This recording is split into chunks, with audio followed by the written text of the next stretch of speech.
What's up, everybody? It's JT Sports here, and the following footage that you are about to be listening to and watching has come from the JT Sports Weekly Podcast. Make sure that you guys click the links down in the description to listen to the JT Sports Weekly Podcast, available on all podcast platforms such as Apple Podcasts, Google Podcasts, Spotify, and Anchor. Also, make sure if you're able to leave a 5-star review, and also make sure that you like and share the video. And enjoy.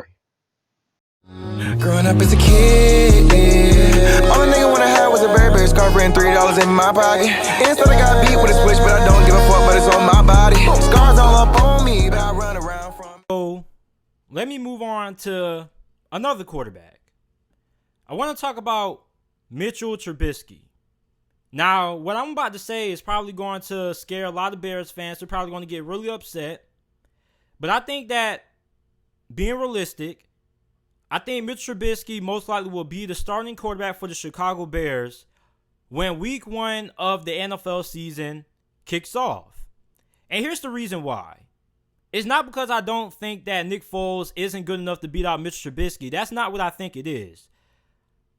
I think the first reason is going to be, firstly, because I don't think the Chicago Bears are just going to just easily give up on Mitchell Trubisky, a guy who they used the first round selection on and drafted him over Patrick Mahomes and Deshaun Watson. I don't think they're just going to say, you know what, we're just going to give up on you. We're just going to go ahead and start Nick Foles. I think they're going to at least want to see a couple of weeks of Mitchell Trubisky before they just go ahead and wave the white flag on him. Another thing is that Nick Foles may not have the chemistry down packed in time when week 1 begins with the wide receivers and his teammates. It may take him a while to still learn the playbook, although he did play under Matt Nagy when they was with Kansas City and Andy Reid a couple of years back. But that still doesn't mean he's going to have to get caught up with the system. So he's going to have to learn the playbook.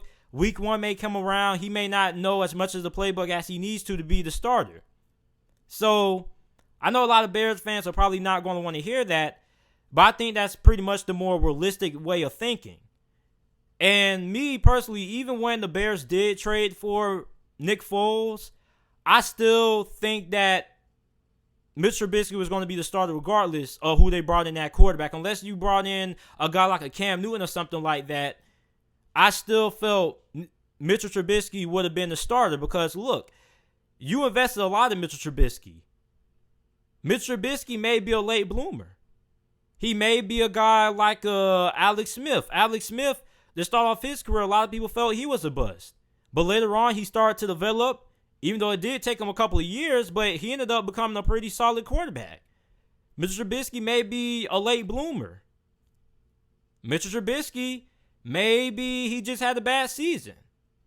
Maybe something clicks, and he finally becomes the quarterback that the Chicago Bears envisioned him to become when they traded up to draft him over Patrick Mahomes and Deshaun Watson.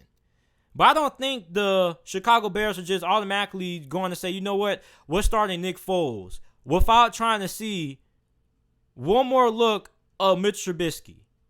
Because like I said, when you invest a lot in something, you want to see that investment pay off. You don't want to easily give up on that investment. And I don't think the Chicago Bears organization is quite ready to move on from Mitchell Trubisky. I think if they were ready to move on from Mitchell Trubisky, I think they most likely would have already cut him already. We've seen a lot of first-round selections get cut. Like, look at Johnny Manziel. He got cut. So, I mean, look, teams don't really hesitate to move on from quarterbacks who they waste a high draft pick on. If you can't play, you can't play.